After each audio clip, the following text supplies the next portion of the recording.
So obviously, it looks like you guys are back to football practice. How's that going so far? It's been going great so far. I've been doing some great procedures. Got to take your temperature every day and write it down. So it's been going great. Still able to do what we got to do to prepare for the season. So yeah, it's been going well. Yeah. You mentioned taking your temperature. What's that process like now versus how it was before? Oh, it's a lot. Just in normal day, you'll just walk in and just practice, and just now we got to wear a mask and take our temperature. It's a little different, but we've been getting through it. Been definitely getting through it. Yeah. So do you have to wear your mask under your helmet? No, we actually didn't get our helmets yet, so we just wear our masks at practice. Okay. Nice. Back when everything was on lockdown and everyone was in quarantine, what would you say was the most unique workout you did? Most unique workout. Dang. I would say, well, unique just mean different kind of. So just working out in my backyard, and just because usually I can get to a gym or a turf field anytime I wanted to, but just now, just because of quarantine, I had to work out in my backyard. It was different, less space. Had to use my own weight, so it was a little different. So yeah, I can say like a backyard workout. How have you and your family been doing during this whole crazy pandemic? Family's been doing well. During the quarantine, you really get to learn more from your family and just know them as people. Because usually I'm out playing football, my mom's doing her job and stuff like that. So you don't really get a lot of family time. So just being in quarantine, just had a lot of family time. It was a lot of fun, even though it's not a good reason to have quarantine, but it was a lot of fun to be in quarantine. Yeah. What would you say is the most important thing you've learned about yourself during the quarantine? The more focused I could be, the more with less distractions, just how much I can get done, like school wise and workout wise, while just being by myself and to myself in quarantine. That's what I could say. I know last year, or actually the past 2 years, you guys made it to the state title game, right? Right. And it came up short, but what would you say you learned the most during those two losses? Uh, just great. Just seeing your teammates just fighting with you to the end. Nobody really gave up until the last play, especially last year. It came down to the last play. So definitely just seeing how your teammates revolve around you and just how hard they work to get to where we got to be. And this year, we definitely gonna get the championship this year. Is that a guarantee? Guarantee. You can hold me to it. Okay. Who's the biggest? What's the biggest team standing in your way right now? I would say ourselves, just being there mentally. I don't really see no other team compared with us, especially roster-wise and just how the athletes that we have. So I don't see no other team. It's just ourselves, just being down on ourselves. So we just got to be there mentally and just win the games on ourselves. Yeah. Speaking of athletes, I talked to your coach last week about you and your versatility as a player. He can literally put you anywhere on the field. Where do you think that came from? Or does it? Where that came from? Well, my dad, he was always like my coach in Little League, and he just put me all over the field. And it's like natural to me. You could say I know the game very well, so I can play almost any position on the field: quarterback, running back, anything on the defense. So I played every position ever since I was a little kid. So it kind of just came with me to high school. Yeah. Is there a part of your game that you think doesn't get enough credit? You could probably say my offensive game. My defensive game kind of gets like all the credit, and special teams especially. But when I get the ball in my hands, I feel like I can make any play. So just me making plays with the ball is like underrated for me. Okay. What position do you prefer to play? DB. I can't really pick one from between corner, safety, and nickel, but definitely DB. Why is that? I could just play all three positions and just I make more plays there. So it just came easy for me. It's just DB the best for me, I guess. Yeah. When you on the field going against an opponent, what's your favorite type of play to make? Favorite type of play to make? Gotta be interception. I love interceptions. Just making an interception and like the other team being hopes all high when the ball's in the air. Then I make the play, and then my crowd go crazy. It just changed the momentum of the game, getting a turnover on defense. So definitely an interception. I like an interception more than touchdown. So yeah, definitely an interception. Going on to your offers, you had offers from Michigan State, Michigan, Miami, Syracuse, and many others. How did the orange stand out to you? Uh, Flags Orange, ever since they offered me, they've been with me ever since. So just showing me love, just showing me the opportunities that I'll have, and just I feel like it was the best opportunity for me if I was to go to Syracuse, especially over like any other school. Just I felt Syracuse was the best school for me. How long have they been recruiting you? I want to say since January. Yeah, January. Of this year, 2020? Right. Yeah. What was that? Can you tell me what that initial conversation was like? So Coach Reno Furry offered me. So it was just he said he watched film with the coaching staff and they love my film. So he said he was going to just recruit me until I make my decision. And even after, if I don't go there, they still going to recruit me. So I feel as it was a great conversation. And then I met Coach Monroe and Coach West, and Coach T. White, Coach Babers, and I just love the staff ever since I met them. Yeah. What is it about them that you just pretty much enjoy? You could just tell they're like a family environment. They keep it real. The best way to recruit somebody is just keeping it real. You don't want to be lied to, and it's kind of too late for you once you get there. They kept it real with me. It just felt like a family environment, just the love around the campus and the coaching staff and the players. It just felt so real and just a family environment. You mentioned they kept it real with you.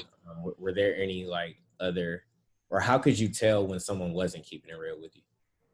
Just what they were telling me, the players were telling me the same thing. So just what they were telling me, yeah, what they were telling me, the players were telling me the same thing. If they told me I gotta come in and earn my spot, I feel like that's keeping it real. If I gotta come and earn my spot and not just it's gonna be given to me, I know you're keeping it real because there's no given spots on any campus or any college. You gotta go earn your spot anywhere you go. So that sentence right there kind of showed me that they were being real. Yeah. What type of relationship did you have with the players on the team already? So I built a relationship with Trill and Cisco. You know, they were cool guys, and you know they're big names on campus and definitely making their name for the country. So built a relationship with them because I'm gonna be in that same position when they leave. So yeah, they guys are just telling me how it is on campus, off campus, in practice, and game day. Just letting me know everything about Syracuse and love the conversations we have. Yeah. What was your biggest takeaway from those conversations? I would say the hard work that all the players and teammates have. Like everyone's not in there hating on each other. That everybody's in the weight room and on the field competing for each other and just want to see each other all make it. Okay. Did you know anything about Syracuse or Central New York prior to? I knew Syracuse for basketball. You know, Carmelo and I think Dion went there too. So Dion Waiters. So I knew about that basketball. I didn't know too much about football. I heard of Cisco actually his freshman year when he led the country in interceptions. I'm like, dang, he's only a freshman doing that. He's probably gonna be a problem in the next 2 years. So I definitely heard Cisco and Syracuse basketball before I came. Yeah. What are the coaches like about your play? Just my ability to make plays and just hard working and just be just versatility over the field. Just to be able to put me anywhere on the defense and still make plays just as much as corner or safety. So just my versatility. Your coach also told me that you guys kind of have a similar defensive system at Syracuse. How seamless do you think you'll be able to make that transition? Yeah, I think I'll be able to make a great transition just from high school to defense, especially being in the same system as we were in high school because, you know, it's hard to learn a new system, but to be in the same system, kind of just repeating your high school days and you're going to just pick it up very faster. Okay. Take me back to the moment when you first learned the Syracuses Ice Rink recruit since 2012. How did you find out? What was your reaction? My teammate Elijah Clark told me, and I'm like, bro, you lying to me. I thought he was lying to me, but then I looked it up and stuff. He sent me the pictures and all that. I'm like, wow, it was just crazy for that to even be true. Just to be a high recruit and your state is just, especially the city, is just different. So for me to find that out, it was amazing and just a great experience. Yeah. You feel any pressure to perform like under those expectations? No, not really, cause I mean it's gonna be high expectations for me, but I always had that since I was a little kid. So and I always wanted to be. I just wanted to always be the greatest. Never wanted to just be average or just be a great player. I always wanted to be the best player. So I'm always working to reach the high expectations. Where you think you got that mindset from? Just my competitiveness. Just I hate losing. I hate losing more than winning. So just I don't never want to lose or just have myself in a bad situation. So just never wanting to lose just helps me work harder. Mm. What would you say, or what would you classify as probably the worst loss of your career? The worst loss in my career, I would say, the championship, last year's championship. It's just to lose on a big stage, and just to be so close to winning was just the worst. It feeling like I think I cried after the game. Just I don't even like crying after, especially in front of people. I mean, I probably cried after the game. Just to lose in the championship when you're so close to grabbing it, it was the worst feeling I probably ever felt. Mm. How long did it take for you to like get through it? I'm still going through it today, so it's just until we get another one, I'm still going through it. Um, I know the season was in jeopardy earlier this month, probably. If you wouldn't have had like a season, I guess, how would you have felt about that? Or if it got pushed to the spring, would that have affected you in any way? Oh man, if we ain't have a season, man, I'd have been so mad. I don't even know what to explain in words to just not be able to play football basically for a year. So, and if it got pushed back in the spring, it kind of wouldn't have been in my hands because I'm going to school early in January, so I wouldn't be able to play. So I'm just grateful to have a season, no matter how long it is or how far it got pushed back. Just great to have a season and be able to play. Yeah, for sure. So that means you are signing your or planning on signing your letter of intent in December. Right. Okay. Have you spoken to any of the other recruits in your class? Oh yeah, we're all in a little group chat. So yeah, we definitely all talk. We are great. We're getting a great bond and a great relationship. So I love the class that Syracuse is bringing in, and I can't wait to see what we got to bring in the future. Yeah. Who have you clicked with the most in that group? Uh, Probably Malcolm. Yeah, he's a safety commit, so we're gonna be in the secondary. I knew him before we both committed because we met at a camp, so we kind of knew each other. And matter of fact, we also met at Penn Relays, so we kind of knew each other before. And just to find out we both committed to Syracuse, it was kind of funny and crazy. So that's probably who I got the most connection and bond with in the group chat. Nice. If I were to ask a close friend or family member about who you are off the field, what do you think they would say? Just a funny, respectful guy. Like I like to make a lot of jokes. I don't really like being like serious off the field. It's just pointless. You don't have too much, especially in Camden. You don't have a lot of life, so you're not expected to be past 21 years old. So just make everything probably fun and just funny. But you will always see that I have respect for anybody. Just being respectful and kind, especially to my elders. So that's a respectful and funny guy. You mentioned Camden, obviously. People who are there, they know it has a history of crime and violence. I guess, how has that affected or molded you as a person? Uh, just gave me more motivation. I don't want my little brother growing up in Camden. I don't want my mom staying in Camden after I graduate. So I just want to just make sure I get my family out of the hood so we can just be good. You mentioned your competitiveness, and I kind of saw you going back and forth yesterday on social media. What does zero catches mean? Zero catches is what this Maryland commit had on me, and Maryland think they're gonna beat Syracuse. But when I get to Syracuse, we ain't never losing to Maryland. Promise you that. When we do play them, so I just had to let that guy know that he has zero catches, and I'm really number one in the state. And on the next level, I'm gonna be number one in the country. So Yeah. I guess what makes you? How did that get a reaction out of you? it's just I don't know. I usually don't even talk, bro. That's the crazy thing. People were saying like, "Man, why are you talking, man? That's not even you." I'm like, "Yeah, man. I just had to just have to let people know, man. I'll be quiet and stuff like that. Sometimes I'll be humble a lot. So just have to let everybody know, man. I'm really not nobody to play with. I'm really just going to go out there and do what I got to do on the field and really make big plays. Yeah. Okay. Well, what do you like to do off the field? Like, what are your hobbies? Hobbies. Probably play the game and play basketball. I don't really play basketball that much, but I'm nice in ball too. So if Syracuse need a basketball player, I'd come play basketball. But I play the game a lot. So I play 2K and Madden the most. Yeah.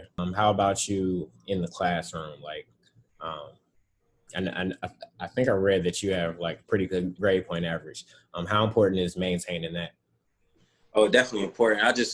I'm competitive even off the field. So if you think you're the smartest in my class, me and you gonna be racing or competing for the best grade in the class. Like if you're in my class, we're always gonna be laughing, but we're gonna be competing for the best grade for sure. Yeah. Okay. What can Syracuse expect from you from day one? Day one, just a competitor. I say it over and over, but I really love competing and just a hard worker. And I don't like being outworked by nobody, so I always try to outwork everybody. Yeah, this probably should have been the first question I asked. Tell me about your nicknames, Ball Game and Duce. How'd you get them? Where did they originate from? Ball game Duce. So I'm a real Hitman Holla fan. As a matter of fact, my big brother named he's the original Ball Game. So it kind of got passed down to me, Ball Game Duce, Ball Game the second. So ever since, everybody just been calling me Ball Game. Probably started in middle school. Everybody just been calling me Ball Game. And when I make a play or like a real big play, you'll hear me scream 2 words, Ball Game, real loud. Nice. Yeah, your coach told me you returned a kickoff. Probably was it the first game of the season or sometime last year? You returned a kickoff, and as soon as you made it to the end zone, you started chirping ball game. Yeah. Nah, that one was personal. So we played some some of my friends on that team, and they were talking trash all summer. And I told them if they kick it to me the very first kickoff, I'm taking it to the house. So when I took it to the house, oh man, it was personal. I was screaming ball game all crazy. It was too funny.